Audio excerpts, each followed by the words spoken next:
Hello everyone. Today we are going to study about angle of friction. So first of all, what is friction? Friction is the force which opposes the relative motion or the tendency of a relative motion between two bodies in contact and act tangentially along the surface of a contact. जो हमारे पास friction होती है एक force होती है which opposes the motion of the object, जो कि motion of किसी ऑब्जेक्ट का जो होगा उसको वो अपोज करेगी, या फिर वो एक उसको हम इस तरह से भी डिफाइन कर सकते हैं, वो एक रिलेटिव मोशन होता है बिटवीन किसके बीच में, टू बॉडीज़ जब आपस में कॉन्टेक्ट में आती हैं और वो टेंजेंटली एक्ट करता है along the surface of contact. और in the other word we can say that force acting on an object which opposes its motion, that is known as the friction. So next one is angle of friction. जो angle of friction वो क्या होता है? अभी यहाँ पे मैंने एक ये सरफेस ले लिया, यहाँ पे मान लो कोई ये सरफेस है, जैसे मान लो फ्लोर ही है, उसके ऊपर हमने ये एक ब्लॉक को रखा हुआ है, मान लो ये वुडन ब्लॉक है, ठीक है. अभी जो सरफेस और वुडन ब्लॉक, इन दोनों के बीच में force of friction comes into play. कब आएगी? जब हम इसके ऊपर अप्लाइड फोर्स लगाएंगे. मतलब अप्लाइड फोर्स हम इस तरफ लगा रहे हैं तो फोर्स ऑफ फ्रिक्शन जो है इसके बैकवर्ड अपोजिट डायरेक्शन में लगेगी, ठीक है. अभी जो वेट है, वेट के ऊपर जो फोर्स एक्ट कर रही है इस वेट के ऊपर, तो हमारे पास जो ये ब्लॉक है डाउनवर्ड डायरेक्शन में वेट के कारण जो है फोर्स लगेगी W=mg. जो इस ब्लॉक का वेट होगा उसके ऊपर जो डाउनवर्ड डायरेक्शन में फोर्स लगेगी वेट के कारण mg हो जाएगी, और उसके अपोजिट डायरेक्शन में एक नॉर्मल डायरेक्शन फोर्स लगेगी r, और किसी और =mg. और ये जो नॉर्मल डायरेक्शन फोर्स और जो वेट के कारण फोर्स लग रही है ये दोनों अपोजिट डायरेक्शन में अपोजिट आकर करेंगे, ठीक है. अभी ये जो नॉर्मल डायरेक्शन फोर्स होगी और जो ये फोर्स ऑफ फ्रिक्शन है Fs, तो इन दोनों फोर्सेस का जो रिजल्टेंट होगा वो हम ले लेते हैं r', ठीक है. तो रिजल्टेंट क्या हो गया? जो नॉर्मल डायरेक्शन फोर्स और फोर्स ऑफ फ्रिक्शन, इन दोनों का रिजल्टेंट हो गया r', और उसको हम रिप्रेजेंट हमने किया है OC के साथ. अभी जो हमारे पास ये नॉर्मल डायरेक्शन है फोर्स और जो ये रिजल्टेंट है किसका, नॉर्मल डायरेक्शन फोर्स और फोर्स ऑफ फ्रिक्शन का r', इन दोनों के बीच जो एंगल होगा वो हमने लिया है थीटा, और इसी को हम बोलते हैं एंगल ऑफ फ्रिक्शन. सो इसको हम इस तरह से डिफाइन कर सकते हैं, the angle between the normal reaction and the resultant of limiting force of friction is called angle of friction. Means जो नॉर्मल रिएक्शन होगी और जो रिजल्टेंट फोर्स आई किसकी, हमारे पास ये नॉर्मल रिएक्शन, और जो रिजल्टेंट आ जाएगी हमारे पास ये फोर्स, इन दोनों के बीच जो एंगल होगा वो हो जाएगा हमारे पास angle of friction. The resultant of limiting force of friction and normal reaction is represented by OC, that is r'. So the angle between r and r' is theta and is called the angle of friction. अभी हम इसके बाद जो C से एक line इस तरफ ये लगा देंगे और एक इस तरफ, ठीक है. अभी जो है यहाँ पे हम देखेंगे ट्राइंगल, ये ट्राइंगल ले लेंगे हम, यहाँ पे ये परपेंडिकुलर बन जाएगा, दिस इज द परपेंडिकुलर, और यहाँ पे हम ये एंगल ले लेते हैं. तो यहाँ पे जो tan थीटा होगा, tan theta this is equal to, ये आ जाएगा हमारे पास Fs मैक्सिमम ओवर r, मतलब force of friction divide by normal reaction, और जो Fs मैक्सिमम उसको हम F के साथ लिखेंगे ओवर r, ठीक है. मतलब इस तरफ फोर्स ऑफ फ्रिक्शन है तो ये F आ जाएगा, दिस इज परपेंडिकुलर, और बेस ये आ जाएगा हमारे पास, और ये हमारे पास क्या, this is the normal reaction. तो tan थीटा क्या आ गया, F ओवर r. बट जो हमारे पास एफ ओवर आर, मतलब जो हमारे पास रेशो होगी किसकी, force of friction over normal direction की, ये हमारे पास आ जाएगा म्यू एस। म्यू एस क्या होता है, this is the coefficient of static friction.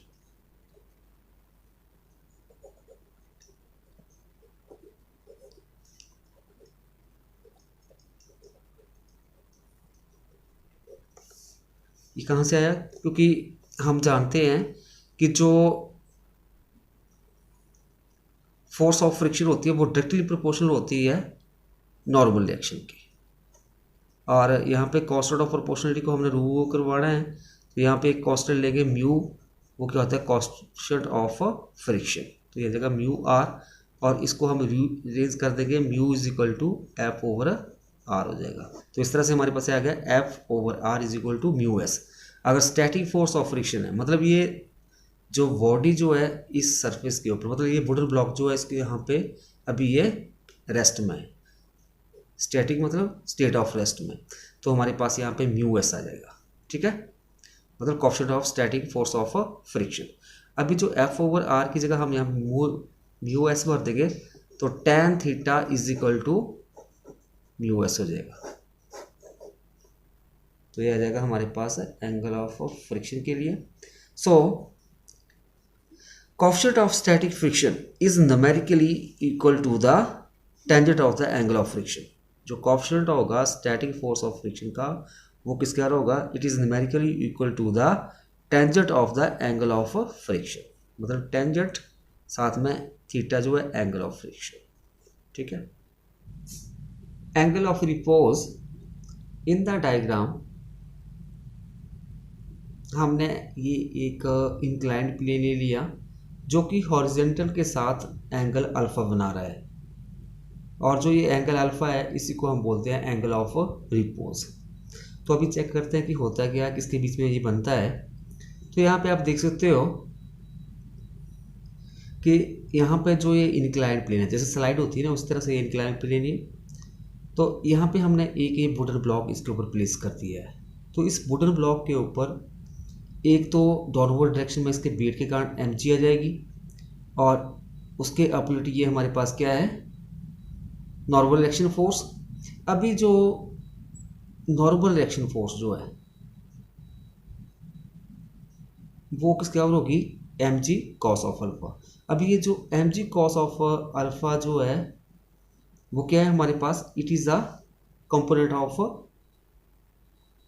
Force mg, मतलब जो ये mg फोर्स है इसको हम कंपोनेंट में रिजॉल्व कर देंगे, जो नॉर्मल डायरेक्शन के अपोजिट कंपोनेंट होगा इसका mg cos अल्फा हो जाएगा, और यहाँ पे इस तरफ आपके पास जो डाउनवर्ड डायरेक्शन में mg साइन ऑफ अल्फा आ जाएगा, this is mg sine of alpha, और इसके अपोजिट इस तरफ ये स्लाइड करेगा, तो इसके अपोजिट एक फोर्स जो होगी वो क्या कहलाएगी, फोर्स ऑफ फ्रिक्शन, ठीक है। अभी जो हमारे पास एंगल ऑफ रिपोज होता है, जो हमारे पास ये इंक्लाइंड प्लेन और जो ये हॉरिजॉन्टल है डायरेक्शन में, जो हॉरिजॉन्टल सरफेस है, इन दोनों के बीच जो एंगल बनता है इसको बोलते हैं हम एंगल ऑफ रिपोज। और एंगल ऑफ रिपोज क्या होता है, वो minimum angle made by this inclined plane with the horizontal surface, जिसके कारण क्या होगा कि जो ये बॉडी जो है, मतलब जो ये वुडन ब्लॉक को हमने लिया है, कि वो मिनिमम एंगल जिसके ऊपर ये स्लाइड करना शुरू कर देता है। इनिशियली आपने इसको यहाँ पे ये इंक्लाइंड एंगल जो अल्फा जब जीरो होगा तो यहाँ पे होगा, इस तरह से एंगल बढ़ाते जाएंगे, इसको ऊपर लिफ्ट करते जाएंगे, तो एक ऐसा एंगल आएगा जिसके ऊपर ये इस तरफ स्लाइड करना शुरू कर देगा डाउनवर्ड डायरेक्शन में, तो उसको हम बोलते हैं that is known as the angle of repose. The minimum angle made by the inclined plane with which horizontal surface such that the body lying on the inclined plane is just at the verge of sliding down along the inclined plane is called the angle of repose. So let alpha be the angle made by the inclined plane with the horizontal surface such that the body of the weight mg is just at the verge of sliding down. So this is possible